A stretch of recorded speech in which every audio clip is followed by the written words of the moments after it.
todo auxílio possível para se reerguerem em demanda dos caminhos do dever, bastando que, para tanto, o invoquem através da oração bem sentida, demonstrando boa vontade para a regeneração. Como poderei serenar-me, para algo tentar em meu próprio benefício, se me sinto completamente subjugado por estas malditas visões, que esvoaçam ao redor de mim quais vampiros em torno de detritos? Oh! Estarei condenado a este inferno eterno. Para os meus crimes não existirá perdão na lei de ponto de Deus, dize, confiante. Pronuncia sem temer o nome sagrado. Não posso pronunciá-lo. Tenho medo, bradou o infeliz, recomeçando a chorar convulsivamente. Como assim? Ressoaram as advertências do amigo presente, obrigando-nos ao entendimento com o mísero delinquente. És filho de Deus e não queres reconhecer sua paternidade, voltando-te para ele, a lhe solicitar socorro. És criação dele, herdeiro do seu amor, destinado a um esplendoroso porvir no seio da eternidade, e não te animas a elevar o pensamento ao teu Criador, sequer através de uma singela homenagem de respeito. Não queres, porventura, o seu amor, o seu perdão? Sim.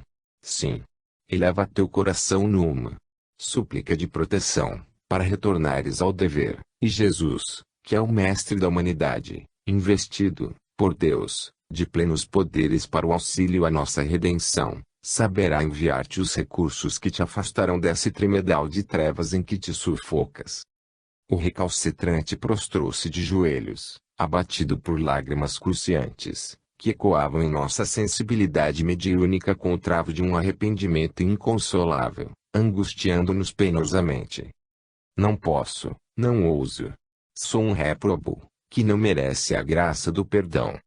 Meu amigo, compreendo que fazes uma falsa ideia do perdão que Deus concede às suas criaturas, para retirá-las dos despenhadeiros do erro e do sofrimento. Entretanto, esse perdão, pelo Eterno concedido aos pecadores, que somos todos nós e não somente tu, encontra-se no ensejo, na oportunidade, que suas leis apresentam ao delinquente, de reparar o mal praticado no passado, através da prática do verdadeiro bem nos dias do futuro. Nos trabalhos de reparação, realizados por ti mesmo ao benefício do teu próximo, portanto a teu próprio benefício, poderás reabilitar-te do estado pecaminoso e deplorável em que te encontras. Não se trata de um perdão gracioso, que não te expungiria as culpas da consciência, mas sim de uma ocasião, uma oportunidade de reparar os teus maus atos, com ações nobres e meritórias, que te levem a esquecer os primeiros. Trazemos-te, como sempre, hoje, a certeza de que possuis amigos que te auxiliarão com a maior dedicação nesse serviço de soerguimento de ti mesmo, para o culto do dever. Basta que os aceites de boa mente e os chames através de pensamentos igualmente amorosos, fraternos e obedientes a Deus. Voltaremos a visitar-te, em outra ocasião. Até lá, reflete melhor, para que nos seja possível um entendimento mais amplo, a teu benefício.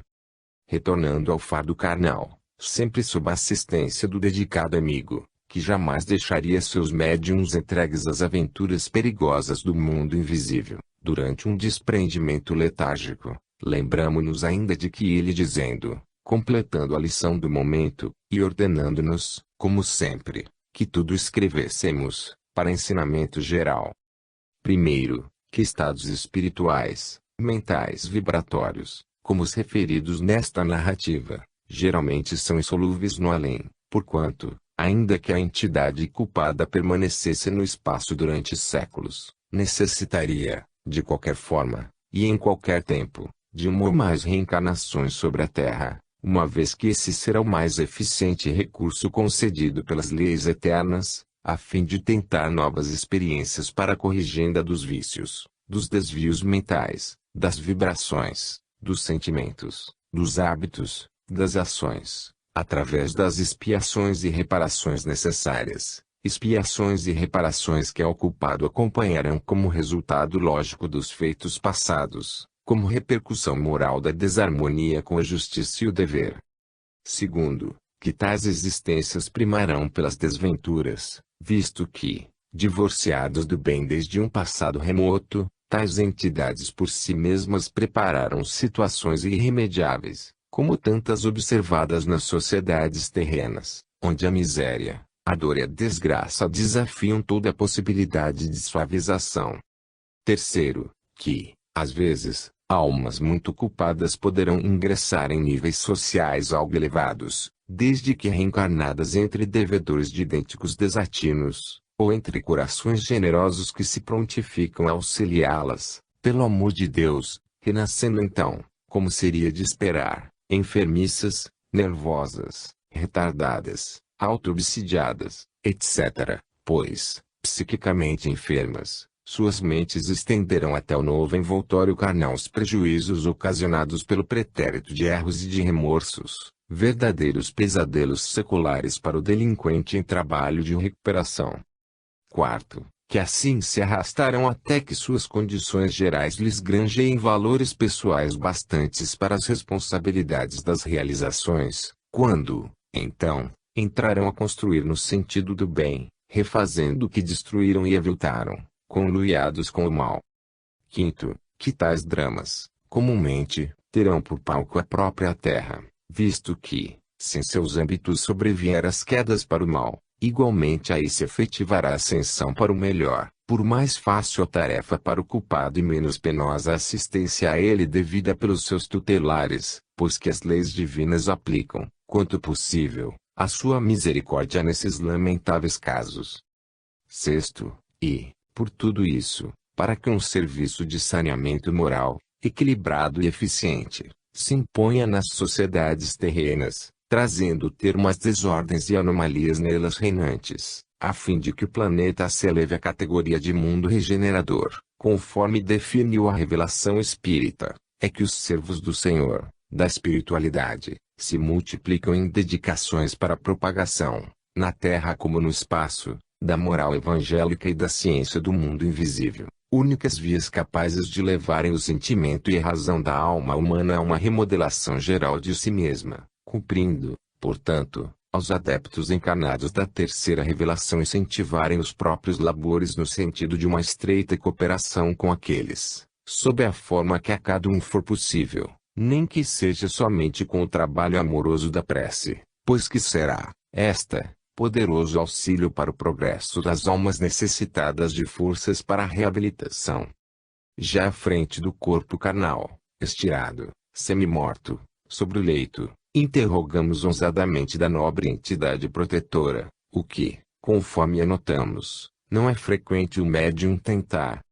E os pecadores a quem visitamos, eles se alimentam realmente, conforme o entendimento humano, que se me afigurou, ali, o delicado almoço, uma vez que este será mero produto físico terreno, acariciou-nos paternalmente a cabeça, como lhe é antigo hábito, e, impelindo-nos docemente para o retorno à vida corporal, despertando-nos da letargia, respondeu, sorridente e bondoso, recordando o diapasão da resposta do mestre Nazareno às indagações do senador Nicodemos, que o visitara dentro da noite. Ó, tu te dizes espírita e médium e desconheces tão importante tese doutrinária? Não leste, porventura, os códigos compilados por Allan Kardec, há um século dados à luz da publicidade? Procura relê-los, com atenção, e encontrarás resposta à pergunta feita. De outro modo, por acréscimo de misericórdia concedida pela lei da criação aos sofredores e desajustados espirituais, teremos o direito de prover certas necessidades imaginárias que, como espírito, já não poderão sentir, mas que a mente conserva, pelo seu retardamento evolutivo. E o faremos de bom grado, até que se reequilibrem as suas impressões, reconfortando-os, serenando-os, para o advento do verdadeiro raciocínio, de que resultará a adaptação ao estado espiritual.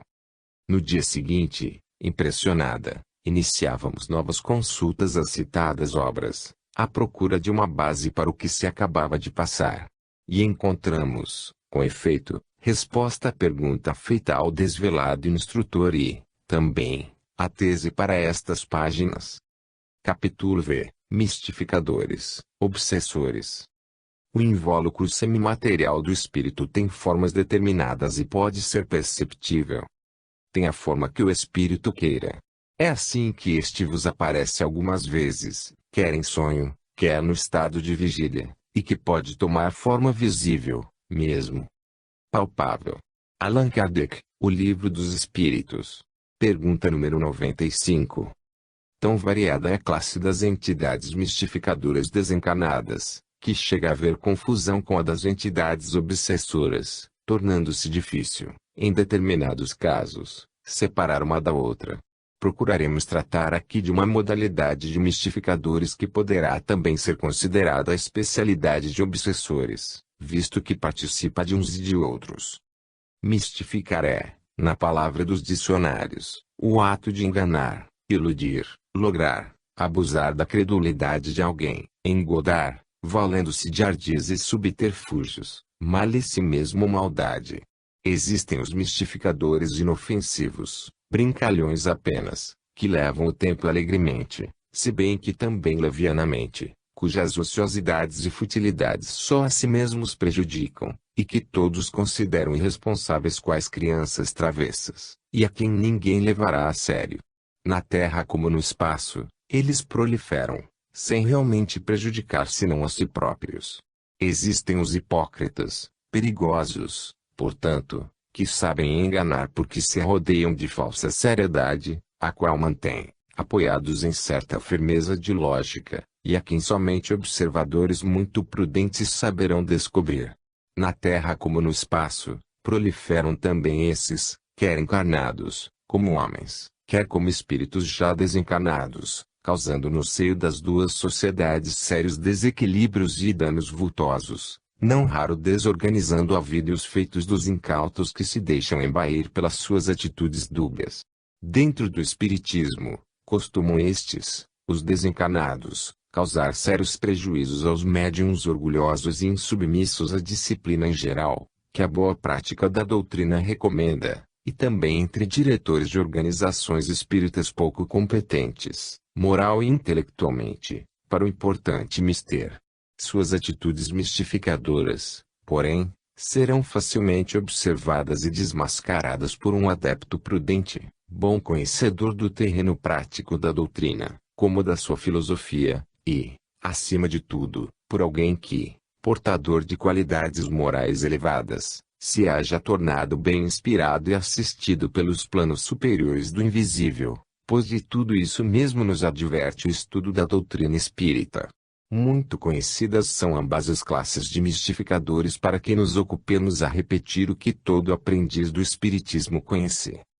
Há, todavia, ainda uma terceira classe, a mais impressionante que se nos tem deparado no longo exercício da nossa mediunidade, a mais perturbadora, perigosa e difícil de ser combatida, porque geralmente ignorada sua existência pelos próprios adeptos do espiritismo, e a qual age de preferência nas próprias paisagens invisíveis, em torno de entidades desencarnadas não devidamente moralizadas, mas também podendo interferir na vida dos encarnados, prejudicando-os e até os levando aos estados alucinatórios ou mesmo ao estado de obsessão, pelo simples prazer de praticar o mal, divertindo-se. Tais entidades são perversas, enquanto que as simplesmente mistificadoras nem sempre se apresentam verdadeiramente malvadas. Obtém aquelas resultados satisfatórios, na torpe tarefa de perseguição e engodo, contra pessoas que, com a devida confiança, não exerçam a oração e a vigilância mental de cada dia, como defesa contra males psíquicos, as quais atraem para seus detestáveis agrupamentos espirituais durante o sono corporal, e também contra espíritos desencarnados frágeis, revoltados, descrentes ou levianos, que há tempo não se harmonizaram com o dever, o que lhes evitaria tais situações após o decesso corporal.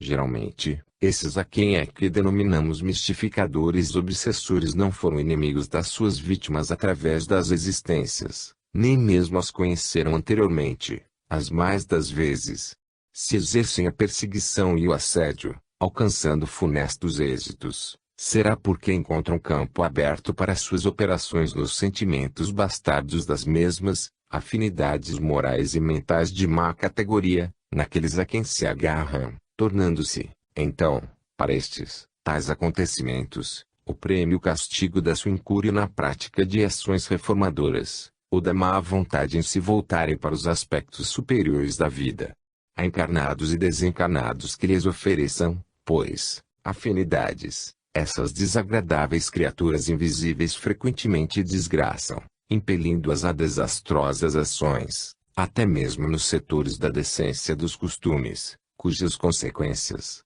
sempre lamentáveis, requererão, daqueles que se deixarem envair por suas artimanhas, longos períodos de sofrimento e reparações inapeláveis, muitas vezes através de reencarnações amargurosas. O leitor que, atento, perlustrar as páginas de algumas obras doutrinárias, mormente as psicografadas, há de observar citações sobre falanges inferiores do mundo invisível, que afligem e perturbam os recém-desencarnados desprevenidos, falanges cujos integrantes seriam vultos disformes, grotescos, extravagantes, e cujas configurações e ações pareceriam fruto de pesadelos àqueles que não se afinam com as blandices da espiritualidade. Provocam-nos, seduzem-nos, aterrorizam-nos, criando mil fantasmagorias que às pobres vítimas parecerão alucinações diabólicas, das mesmas se servindo, ainda, como joguetes para a realização de caprichos, maldades e até obscenidades. Comumente, queixam-se os suicidas de tais falanges, cujo assalto lhes agrava, no pélago de males para onde o suicídio os atirou, o seu já insuportável suplício. E nas sessões práticas, ou mediúnicas, da doutrina espírita, quando bem organizadas e dirigidas, não é difícil ouvirem-se queixas idênticas da parte de espíritos comunicantes muito inferiores, ou ainda de suicidas.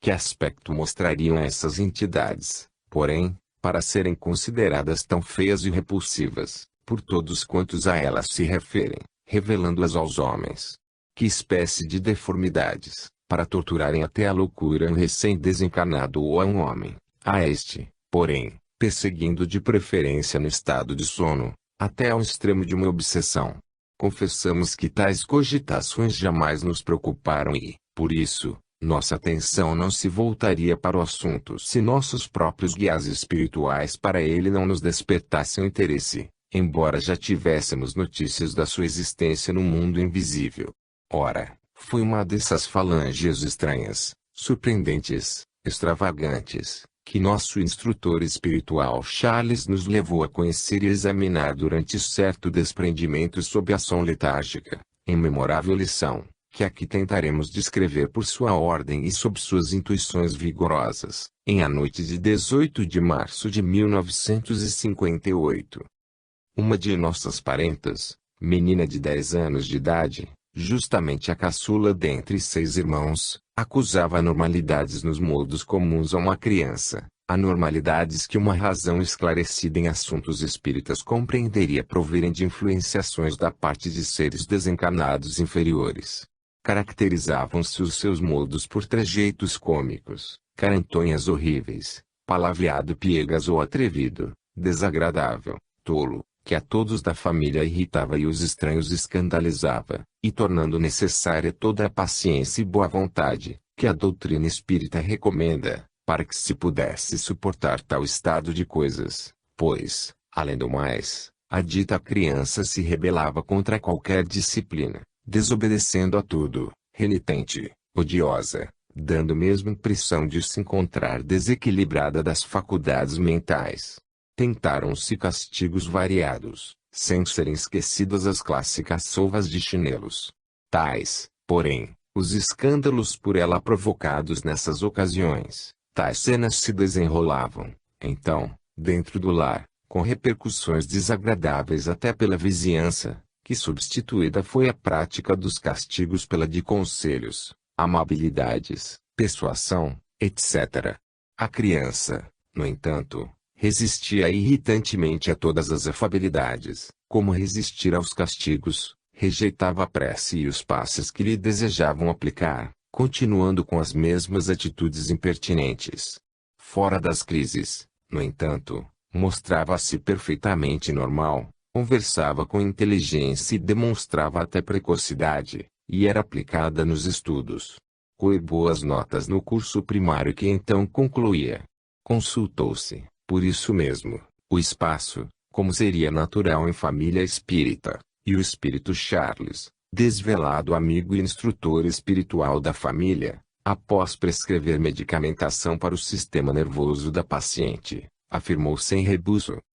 Ela afinou-se com entidades inferiores durante o estágio no espaço, antes da reencarnação. Arrependimento sincero, porém, levou-a, a tempo, a se retrair das mesmas, e desejar encaminhar-se para melhores planos. Em médium, ou antes, possui faculdades mediúnicas, que futuramente poderão frutificar generosamente, a serviço do próximo, se bem cultivadas. Os antigos companheiros do invisível assediam-na, tentando revê-la para o sabor de velhos conluios. Conheceis o remédio para tais desarmonias? Aplicai-o. Sim. O remédio único seria o trabalho de reeducação da menina à base do Evangelho. Preces, paciência, vigilância, amor, disciplina rigorosa, sem concessões que redundassem em cumplicidade com caprichos prejudiciais, fraternidade e caridoso interesse para com os infelizes sedutores desencarnados.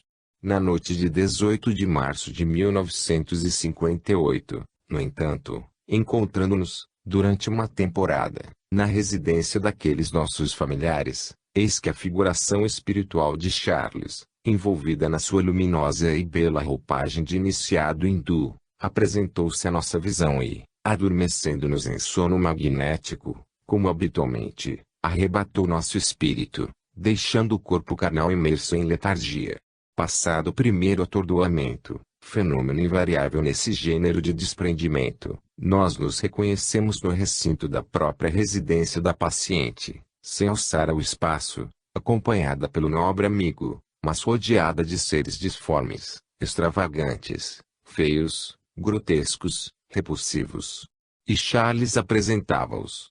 São estes os antigos companheiros da menina B, durante seu estágio no invisível, antes da reencarnação presente. Pertencem a uma classe especial de mistificadores, a qual descai para de obsessores. Não são inimigos dela, segundo a terminologia humana, e nem se vingam, porque ela nenhum mal cometeu contra eles. Porém, não são também amigos, porquanto não são de quem quer que seja, visto que ainda não adquiriram o senso da fraternidade nem a favor de si próprios.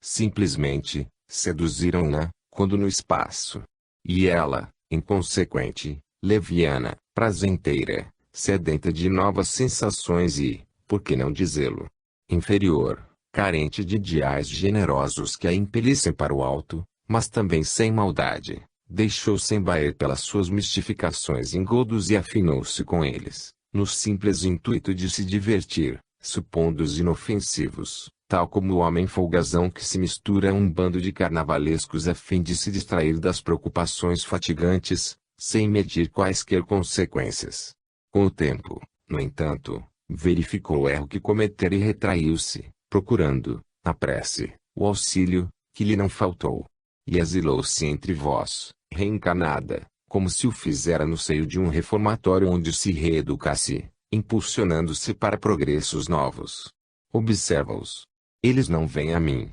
mas a ti somente. E, quais crianças travessas, exibirão suas peratices, as quais eles próprios julgam irresistíveis, pensando em seduzir-te para seu bando. Revelou, então, Charles, a identidade espiritual da menina em questão, a qual existira, ainda neste século, no ambiente doméstico que fora o nosso próprio, porém, sem laços consanguíneos, e durante nossa infância, proibindo, todavia, revelássemos seu antigo nome e condição a quem quer que seja. Entre mentes, as entidades em apreço iam e vinham pela casa, ocultavam-se umas das outras atrás das portas, por baixo das mesas e das cadeiras, como quem brincasse de esconde-esconde, batiam-se mutuamente, com socos e pontapés violentos, pavorosos, o que as levava a gritar e chorar, davam saltos altíssimos, como se fossem acrobatas, cabriolavam, faziam piruetas de todos os modelos, caminhavam sobre as mãos, com os pés voltados para cima, quais palhaços no picadeiro de um circo de diversões, Penduravam-se as bandeiras das portas, rindo-se as gargalhadas, num boliço ensurdecedor, o qual ouvíamos como se tratasse de rumores materiais. Pregavam dentadas umas nas outras, puxavam-se os respectivos cabelos, aos berros, cuspinhavam-se reciprocamente. Quais moleques que brigassem, choravam de dor, corriam atrás do agressor, esbofeteando-se mutuamente. Vestiam-se grotescamente e eram como que carnavalescos fantasiados, vestes extravagantes, de cores muito vivas, bimbalhando guizos quais bufões medievais, algumas berrantemente listradas, outras apresentando blusões ou camisolões excessivamente grandes no corpo, enquanto ainda outras, com calções curtos e muito apertados, deixavam à mostra pernas marmóreas e como que ressequidas, verdadeiros caniços, ou, muito grossas, revestidas de meias berrantes, tortas, deformadas. Suas cabeleiras dir-se-iam postiças, excessivamente abundantes, caindo em manto pelas costas e ombros e semi-ocultando o rosto, ou curtas, excessivamente ralas, mas endurecidas, como revestidas de arame, ruivas, eriçadas para cima ou para os lados, até horrível, negras, amarelas, roxas, vermelhas, verdes, o que, ajuntado à indumentária extravagante, as tornava verdadeiros fantasmas assombradores. Algumas dessas pobres entidades traziam capas escarlates recamadas de guizos, ou listradas em cores vivas, pés enormes, calçados de botas ou sapatos muito pontudos, coisa rara de se poder observar em espíritos desencanados, mesmo em estado de transe, e tocavam flatins muito primitivos e pequenas gaitas, próprias de crianças, dançavam desagradavelmente, notando-se que o faziam com ares de provocação, mostrando na fisionomia trejeitos e esgares, carantonhas horripilantes à guisa de sorrisos. Trajava, uma delas, manto roxo, exibindo cabeleira até os ombros, encaracolada, coroa de espinhos e um caniço nas mãos, displicentemente parodiando a imagem do Senhor dos Passos observada nas procissões do culto católico, e o fazia usando sapatos desmedidamente grandes e semblante grotescamente compungido. Outras entidades se apresentavam com gorros, becas, funis com borlas pendentes ou faixas de fitas, chapéus de 3 bicos, com abas enormes ou copas excessivamente altas, exatamente como gostariam de ostentar os carnavalescos humanos. Acreditamos, mesmo, que tais falanges influenciam, durante o carnaval, os incautos que se deixam arrastar pelas paixões de Momo, impelindo-os a excessos lamentáveis, comuns por essa época do ano, e através dos quais eles próprios, espíritos, se locupletam de todos os gozos e desmandos materiais, valendo-se, para tanto, das vibrações viciadas e contaminadas de impurezas dos mesmos adeptos de Momo, aos quais se agarram.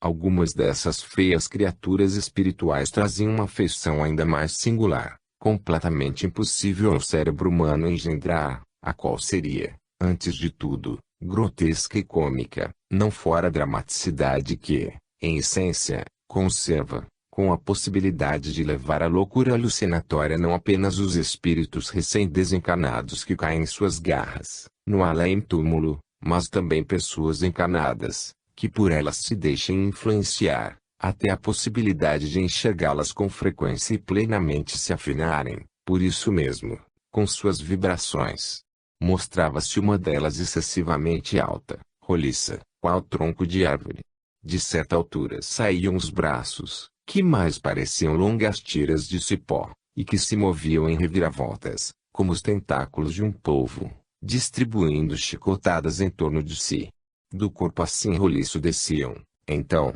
as pernas, varas finíssimas, com enormes sapatos pretos, quais pequenas canoas. Os traços fisionômicos eram desenhados quase no ápice do rolo, isto é, do inacreditável corpo. Não havia pescoço e ombros e nem roupas, mas o chapéu lá estava, completando a monstruosidade. Essa horrível entidade fazia-se acompanhar de outra que se diria o seu contraste, propositado e caprichoso, excessivamente pequena, rotunda, com um rosto de dimensões desproporcionadas para o tamanho do corpo, faces gordíssimas, vermelhas, como se o infeliz vivesse eternamente soprando alguma coisa, chapéu com abas enormes, botas, esporas e chicote, tudo desconforme e impressionante pela fealdade e pela desarmonia. Dentre as duas, não se saberia qual é mais desagradável e chocante, mas era certo que tais arremedos humanos causavam mal-estar insuportável, pavor mesmo, não tanto, talvez, pela grosseria da forma, mas pelas influenciações nocivas e contaminantes que suas mentes, desajustadas da harmonia da criação, deixavam irradiar, pois que o médium, assim arrebatado do corpo físico, para estudos e observações no invisível, adquire percepções pasmosas, não lhe escapando a visão ou ao entendimento nenhum pormenor daquilo que os instrutores lhe dão e auxiliam a examinar.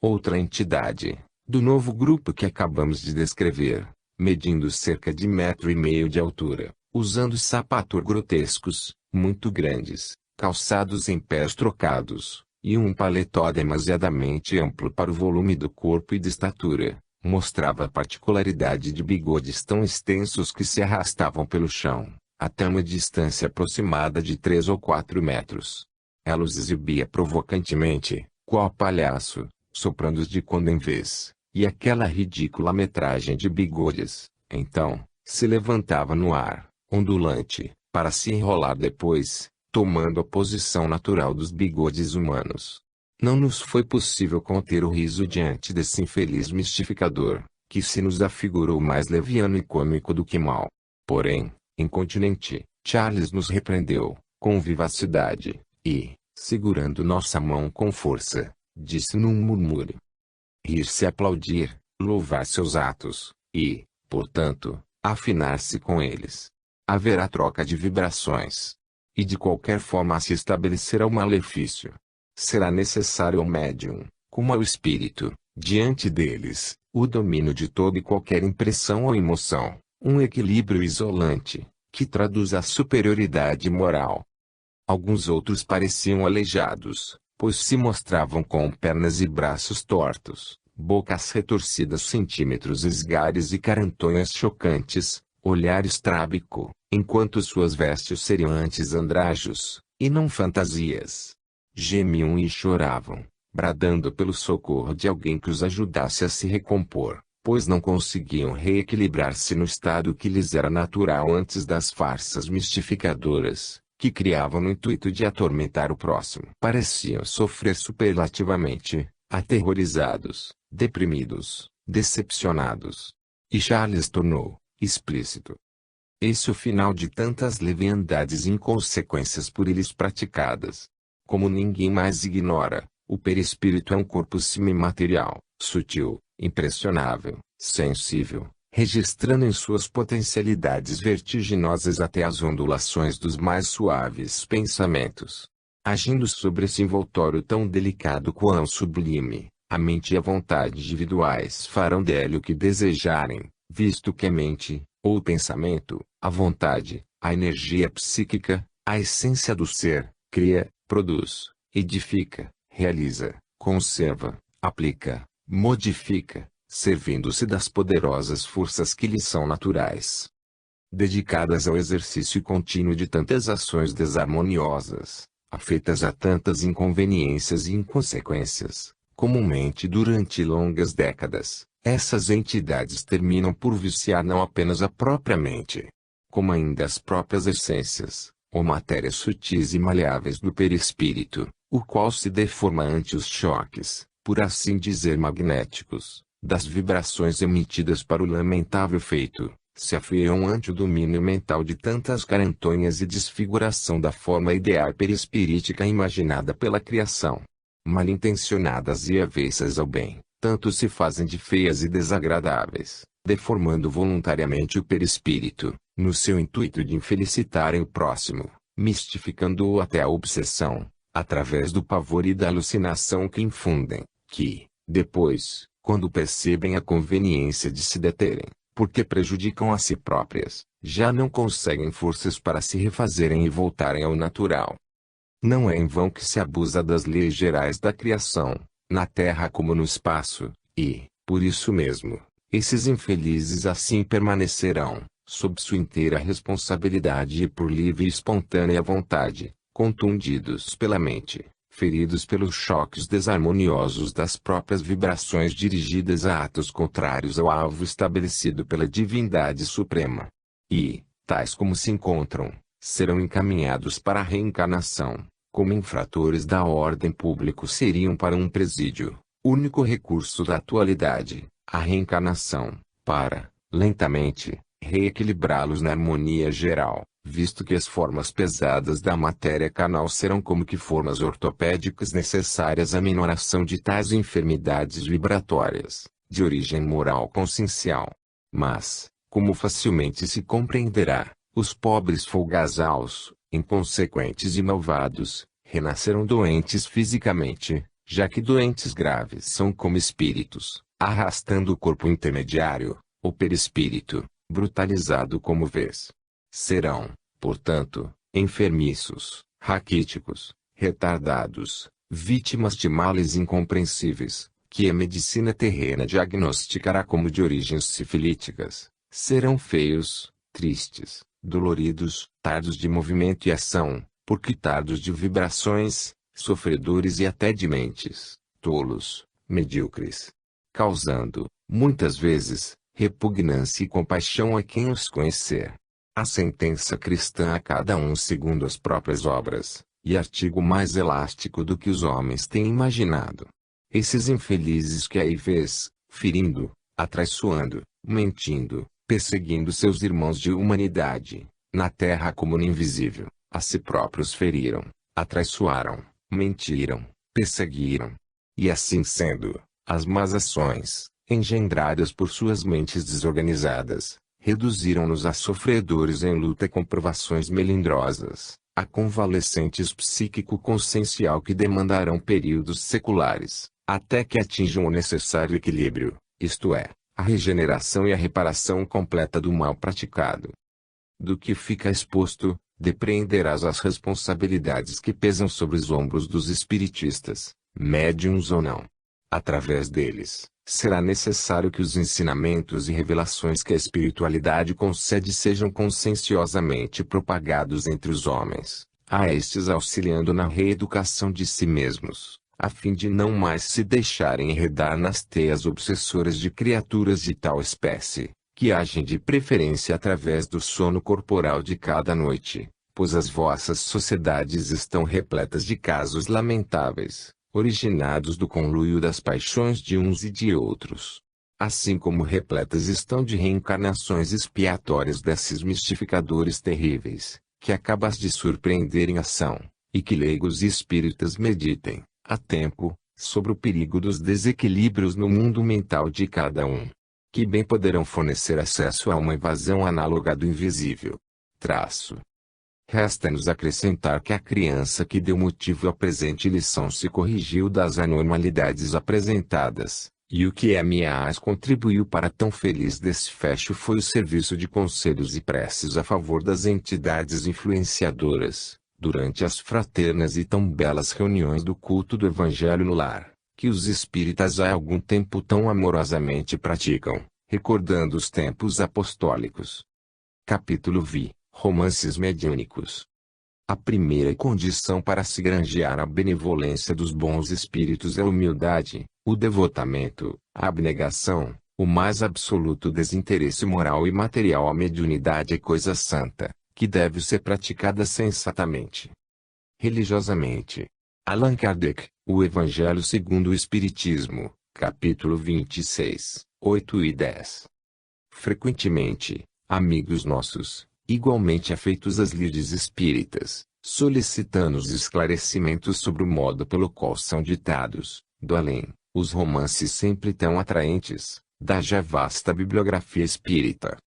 Tomarão, os autores espirituais, da mão do seu aparelho mediúnico, tão somente indagam aqueles observadores. Atuarão também sobre o cérebro do seu intérprete, seguindo a linha conhecida da faculdade psicográfica. Servir-se-ão da audição, porventura, talvez de intuição,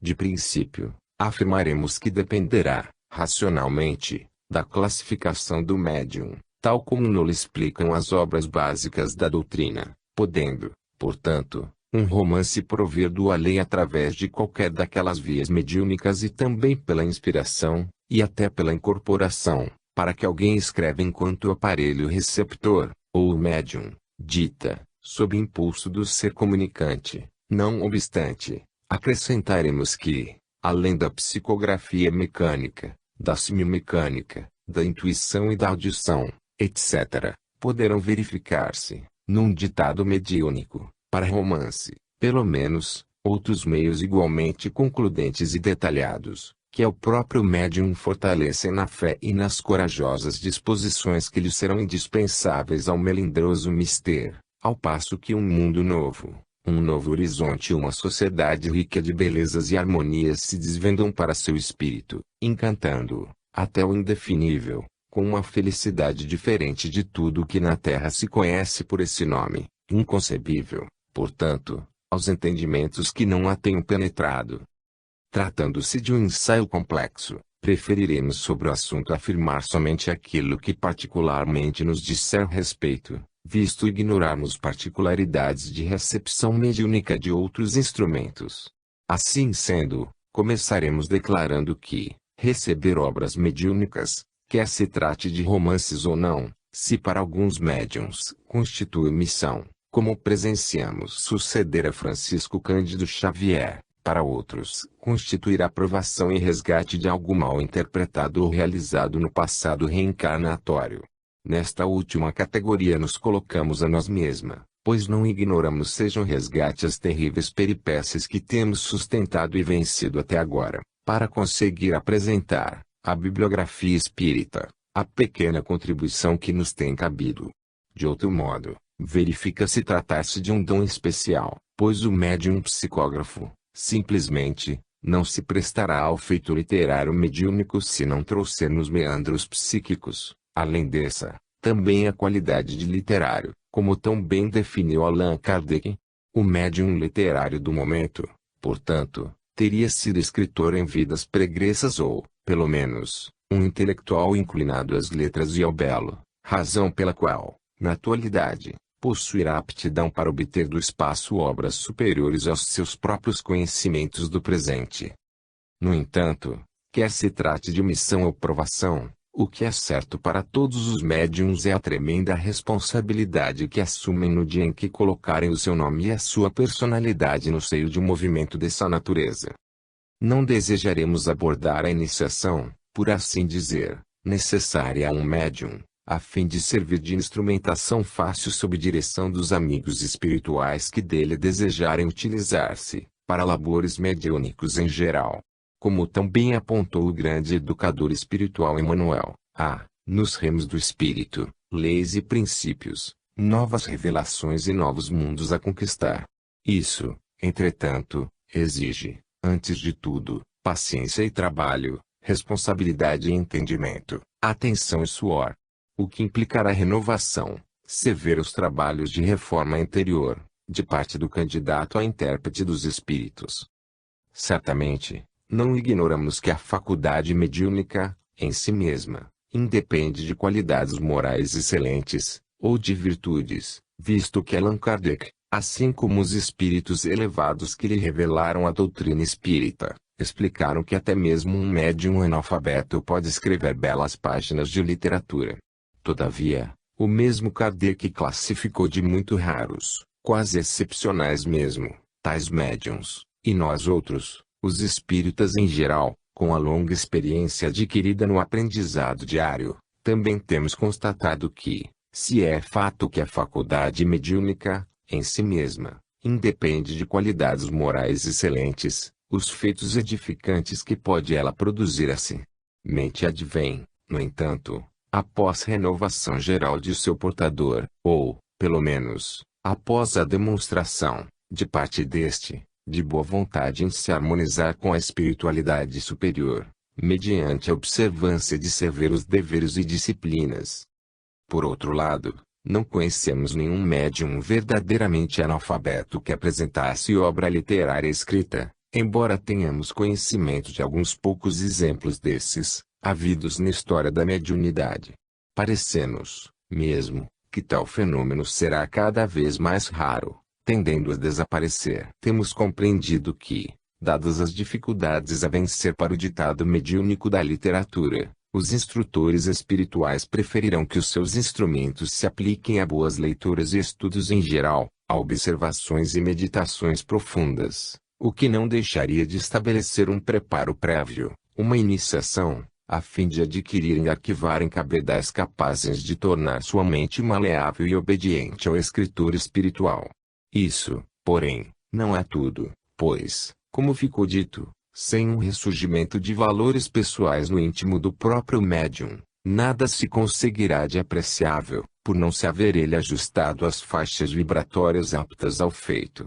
Seria igualmente errôneo o julgamento de que pessoas muito ilustradas e dotas seriam melhores instrumentos para um escritor da espiritualidade do que um simples estudioso, um autodidata, destituído de títulos e diplomas. Não. Sabemos, porque ficou dito pelos maiores do espiritismo, que o cérebro menos assoberbado de teorias e sistemas preconcebidos se presta melhor aos ditados espíritas mediúnicos, não só por positivar o fato mais concludentemente, como também porque, graças à sua singeleza, não seria interceptada, ou desfigurada, com ideias pessoais, alguma revelação nova que adviesse em contraposição a teorias que devessem ser renovadas, antes a traduziria sem mesclas nem preconceitos, porque, assim, não possuiria barreiras mentais capazes de impugnar um noticiário que fosse contrário às opiniões já implantadas pela cultura daquele que muito se demorou no recesso das academias.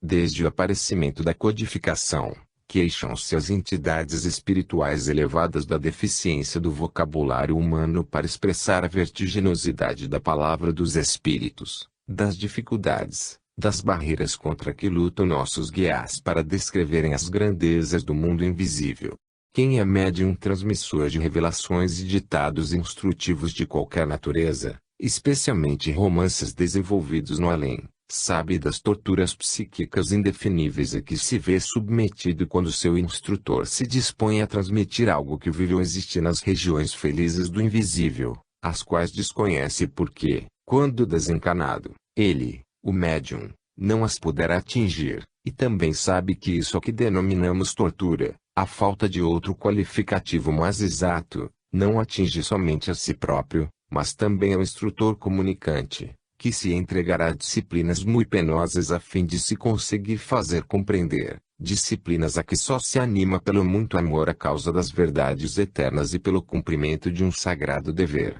Por isso mesmo, entristecemo-nos quando alguns oradores, empolgados pelo ardor da própria palavra, ao emitirem opiniões meramente pessoais, vão ao extremo de atacar os médiuns com suposições e críticas impróprias e humilhantes, revelando dessátil pequeno conhecimento da causa que tentam defender, e também leviandade na apreciação de um campo delicado e complexo, que requer mais serenidade e espírito de observação, para ser devidamente estudado.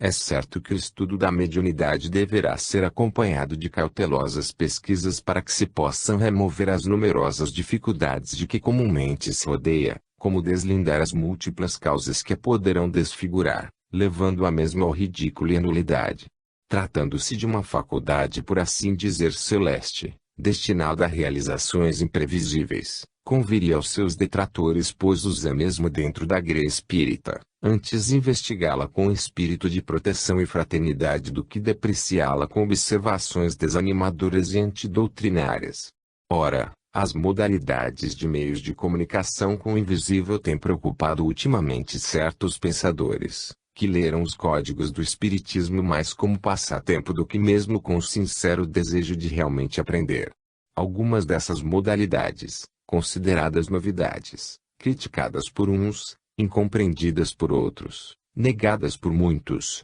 relegadas por alguns a título de fantasias do cérebro de médiuns ignorantes, são, não obstante, tão antigas, e já conhecidas dos velhos povos do passado, como são a psicografia, a incorporação e as demais, estudadas por Allan Kardec e seus colaboradores.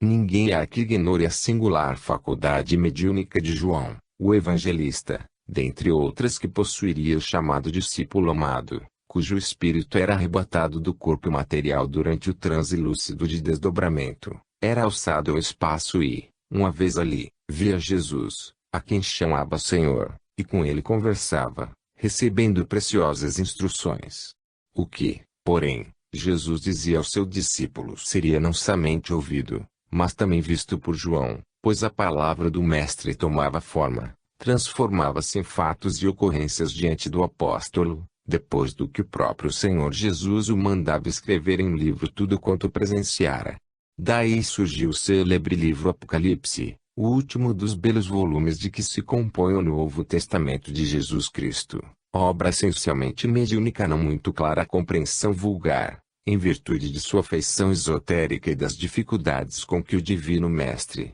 um dos seus agentes, teria lutado para tentar transmitir o transcendentalismo profético servindo-se do vocabulário e das imagens da época, bem mais deficientes do que as atuais, como foi o caso, por exemplo, para descrever a aviação moderna, tão claramente ali revelada, não obstante a deficiência das imagens. Tão bela faculdade não foi isolada, ou particular a João. Os profetas do Velho Testamento sucintamente explanaram os mesmos pormenores, afirmando, com frequência, que eram arrebatados em espírito, repetindo sempre: o Senhor disse, e eu vi.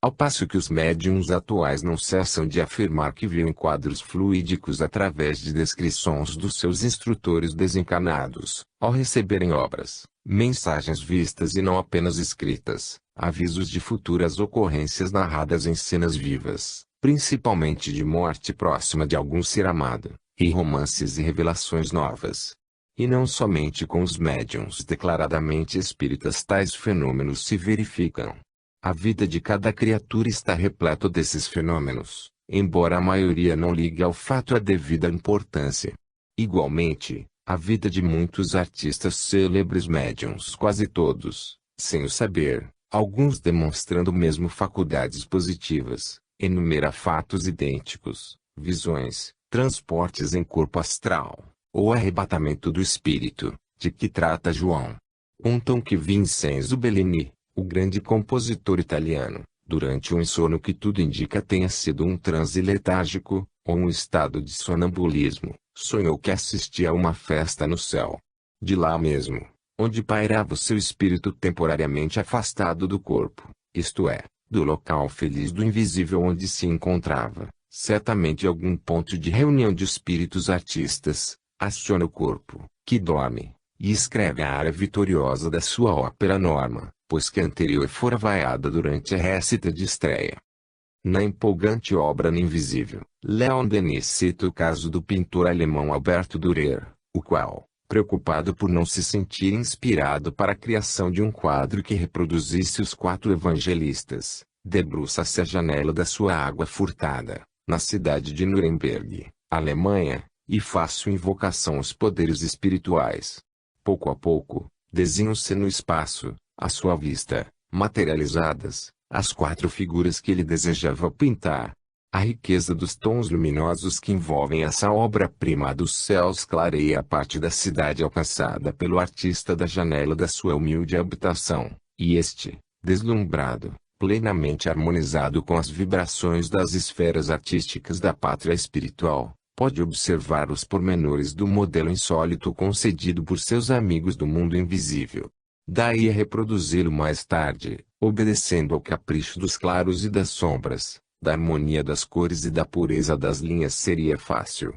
pois Alberto Dürer é um grande artista, um sensitivo cujas vibrações penetram as camadas superiores do invisível, e aquela visão sublime se decalcou nos refolhos da sua alma, em formas indeléveis, o que lhe permitiu reproduzir a obra em toda a sua magnificência.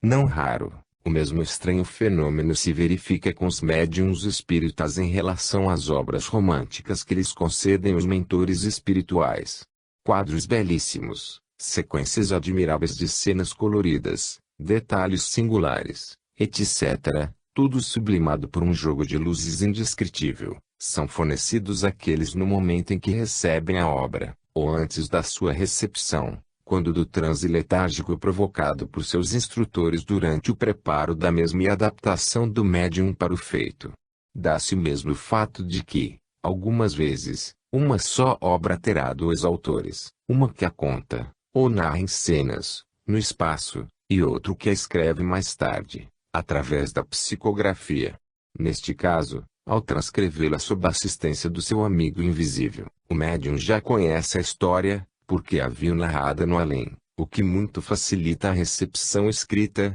pois, o dela se recorda, caso seja instrumento muito lúcido, impressionável, ou, quando menos, a conserva arquivada na subconsciência, caso a faculdade não disponha da propriedade de reter lembranças ao despertar do primeiro transe. Dentre outros médiuns de que temos notícia, além de nós mesma, pois esses fatos nos são muito comuns, convirá destacar Francisco Cândido Xavier, por ser o mais popular e o mais acreditado no conceito geral. Confessa-lhe que, ao receber da entidade espiritual Emmanuel o livro Paulo Estevão, assistiu, deslumbrado, à cena da aparição do Nazareno a Saulo de Tarso, na estrada de Damasco, quadro fluídico criado pela palavra espiritual, vibração mental, poder do pensamento e da vontade sobre os fluidos existentes no universo, do autor da obra, que a está ditando psicograficamente, e a qual se converteria na mais bela obra pelo espaço concedida aos homens depois da codificação da doutrina espírita. Comovido, o médium não suporta tanta grandeza patenteada à sua visão. Abandona o lápis, interrompendo o ditado. Prostra-se de joelhos e chora as mais sublimes lágrimas que seus olhos conheceram.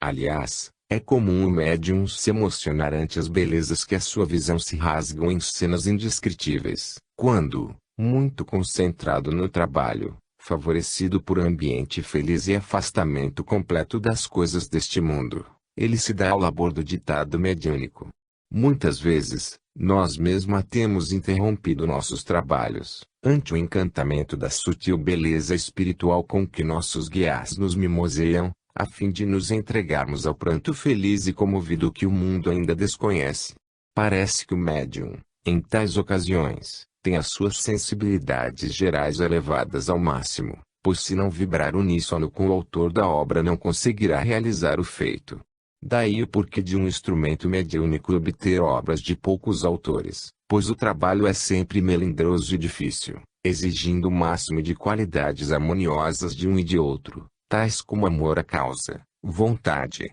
pureza de intenções, humildade, paciência, perseverança, desinteresse de toda e qualquer natureza, mormente o desinteresse monetário, renúncia até mesmo espírito de sacrifício. O que deixa entrever não ser fácil a um encarnado assim comungar, tão intensamente, com entidades elevadas da espiritualidade. Existem ditados mediúnicos, mesmo romances e poderíamos citá-los considerados imitações por muitos observadores, porque não trazem o característico do estilo literário daquele que espiritualmente o concedeu. No entanto, sabemos que a obra, realmente, é daquele cujo nome figura no volume. O que se passa é que transmitir o estilo integral é uma tortura para certos médiuns, como trabalho exaustivo para o autor, razão porque nem sempre este obrigará seus medianeiros ao penoso labor, visto o intento de uma obra espírita ser a sua finalidade moral educativa doutrinária e não propriamente a simples realização literária. De outras vezes, porque o médium não apresente os recursos necessários, dá-se uma como tradução no seu pensamento. O médium, recebe o ditado e transmite-o para o papel empregando sua própria linguagem, o que resulta na desfiguração do estilo literário do escritor comunicante, se se tratar de literato conhecido na Terra. Alguns, devido a tais fatores, adotam um pseudônimo, encobrindo o próprio nome até mesmo de seu instrumento mediúnico. Todavia, o pensamento foi do escritor e não do médium, e por isso a obra deverá ser considerada mediúnica. Muitas vezes, desde que não se positive o fenômeno espírita propriamente dito, será mais conveniente que tais trabalhos apareçam a público sob o nome do próprio médium, visto que, destituídos do estilo do escritor conhecido, a quem se atribui o trabalho, será difícil provar que, efetivamente, houve o fenômeno mediúnico, muito embora se tenha dado, e assim se contornarão controvérsias e polêmicas muito prejudiciais à doutrina. Tal sutileza da faculdade mediúnica opera-se, comumente, entre alguns escritores e será, então, o a que chamaremos inspiração